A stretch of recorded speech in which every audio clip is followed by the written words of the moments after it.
Assalamualaikum warahmatullahi wabarakatuh. Perkenalkan, nama saya Ahmad Pensa. Saya berasal dari kelompok 2. Di sini saya akan mempresentasikan bagian dari materi kelompok kami yang berjudul Konsep Dasar Integrasi Nasional.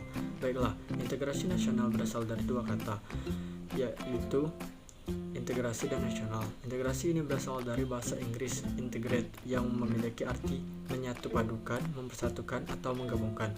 Pada Kamus Besar Indonesia atau KBBI, integrasi memiliki arti pemauran sehingga menjadi satu kesatuan yang fungsi di dalam kehidupan masyarakat bulat maupun utuh.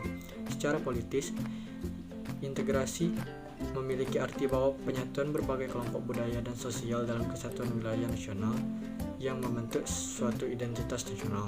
Secara antropologi, integrasi nasional berarti bahwa proses penyesuaian di antara unsur-unsur kebudayaan yang berbeda sehingga mencapai suatu kesatuan. Baiklah, kemudian materi akan dilanjutkan oleh Aidil Triansa. Kepadanya saya persilakan. Saya akan melanjutkan pembahasan dari Fikri. Jadi, integrasi nasional adalah proses persatuan wilayah yang di dalamnya terdapat sebuah perbedaan. Jika dilihat dalam makna politis, integrasi nasional adalah sebuah penyatuan berbagai kelompok sosial dan budaya ke dalam kesatuan wilayah nasional yang akan membentuk sebuah identitas nasional. Jika dilihat dalam makna politis, integrasi nasional adalah sebuah penyatuan berbagai kelompok sosial dan budaya ke dalam kesatuan wilayah nasional yang akan membentuk sebuah identitas nasional. Secara antropologi, integrasi nasional adalah sebuah proses penyesuaian dengan unsur-unsur kebudayaan yang berbeda, sehingga akan mencapai suatu keselarasan fungsi yang ada di dalam kehidupan masyarakat. Integrasi nasional merupakan konsep penting yang perlu dipahami setiap warga negara. Poin-poin yang dipelajari dalam integrasi nasional antara lain syarat, pertama syarat, kedua faktor pembentuk, dan tiga penghambat. Terima kasih kepada Aidil Triansa. Materi selanjutnya akan disampaikan saya. B. Faktor penyebab rendahnya integritas bangsa.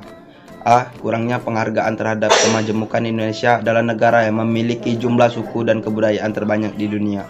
Namun sayangnya ada beberapa pandangan masyarakat terhadap pemerintah tentang keberagaman ini. Ada beberapa kemajemukan yang terdapat di dalam masyarakat yang kurang diperhatikan oleh pemerintah, terutama yang berkaitan dengan kebudayaan setempat. Kurangnya penghargaan terhadap kemajemukan yang dilakukan oleh pemerintah maupun masyarakat Indonesia sendiri membuat kemajemukan itu terkikis secara perlahan-lahan. Terima kasih. Materi selanjutnya akan disampaikan oleh Pikram. Assalamualaikum warahmatullahi wabarakatuh. Perkenalkan, nama saya Muhammad Afikran Ramadan. B. Kurangnya toleransi antar sesama golongan. Kurangnya toleransi terhadap keberagaman dan kemajemukan yang ada di masyarakat menjadi salah satu penyebab konflik sosial. Dampak akibat konflik sosial yang terjadi di dalam masyarakat, terutama dalam hal yang berkaitan dengan toleransi, akan mengurangi rasa persatuan dan kesatuan bangsa. Selain itu, kurangnya toleransi terhadap perbedaan yang terjadi secara terus-menerus akan membuat sebuah bangsa hancur dengan sendirinya, sehingga integrasi nasional tidak akan pernah terwujud. Itu saja dari saya dan akan dilanjutkan oleh Bima Pratama.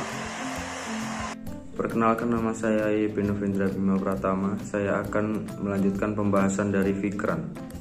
Adanya sikap ketidakpuasan terhadap ketimpangan dan ketidakmerataan pembangunan dengan diberlakukannya otonomi daerah, maka sebagian wewenang dan tanggung jawab pemerintah pusat telah dilimpahkan kepada pemerintahan daerah. Dengan begitu akan semakin nampak ketimpangan baik sosial maupun ekonomi antar daerah. Untuk menyeimbangkan ketimpangan tersebut diperlukan kesadaran diri akan rasa keadilan sosial yang merata di berbagai daerah di Indonesia. Oke, baiklah Bima, saya akan meneruskan penjelasan dari Bima. C. Organisasi interaksi nasional bagi kelangsungan hidup bangsa. Integrasi nasional merupakan salah satu cara untuk diwujudkan dalam kehidupan masyarakat Indonesia. Misalnya menyatukan berbagai macam suku dan budaya yang ada serta menyalurkan berbagai macam agama yang ada di Indonesia. Integrasi nasional penting untuk diwujudkan dalam kehidupan masyarakat Indonesia dikarenakan Indonesia merupakan negara yang masih berkembang atau dapat dikatakan negara yang masih mencari jati sendiri. Indonesia sangat dikenai dengan keadaan keragaman suku budaya dan agama. Oleh sebab itu, adanya pengaruh globalisasi yang masuk ke Indonesia membuat masyarakat Indonesia lebih memiliki untuk di sesuatu yang tren, walaupun hal tersebut membuat upaya integrasi tidak terwujud. Oke, baiklah, pemaparan selanjutnya akan dilanjutkan oleh Agustinus. Kepada Agustinus, saya persilakan. Oke, saya akan melanjutkan presentasi dari Angga. Masyarakat Indonesia belum sadar akan pengaruh globalisasi yang ternyata tidak bagus bagi masyarakat Indonesia itu sendiri.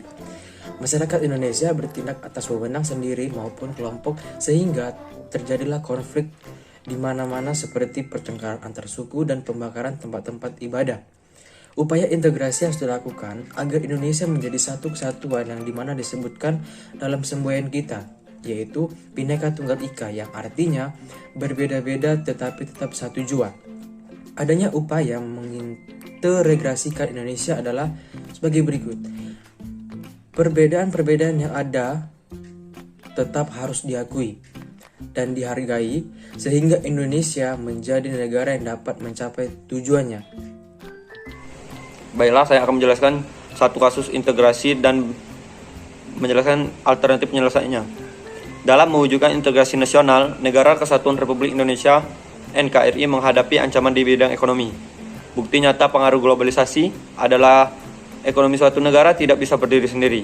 Saat ini, tidak ada lagi negara dengan kebijakan ekonomi yang tertutup dari pengaruh negara lain.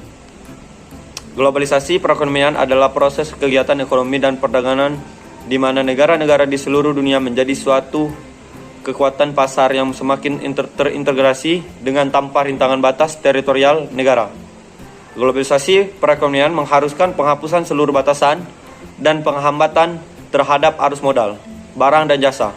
Globalisasi ekonomi berakibat batas-batas suatu negara akan menjadi kabur dan keterkaitan antara ekonomi nasional dengan ekonomi internasional akan semakin erat. Globalisasi di satu sisi membuka peluang masuknya produk global ke dalam pasar domestik. Meski menjadi keuntungan, globalisasi juga menjadi ancaman bagi kedaulatan suatu negara.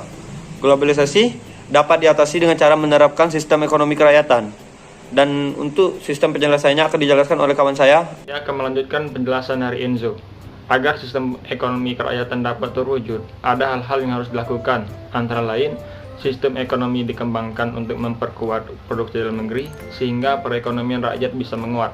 Sektor pertanian dijadikan prioritas utama, sebab sebagian besar penduduk Indonesia bermata pencaharian sebagai petani. Perekonomian harus berorientasi pada kesejahteraan rakyat, tidak menggantungkan diri pada organisasi multilateral seperti IMF dan Bank Dunia, sehingga mengoptimalkan bahan-bahan baku yang ada dalam negeri sehingga tidak bergantung pada impor. Sekian penjelasan dari kelompok 2. Bila ada kata-kata kami minta maaf. Wassalamualaikum warahmatullahi wabarakatuh.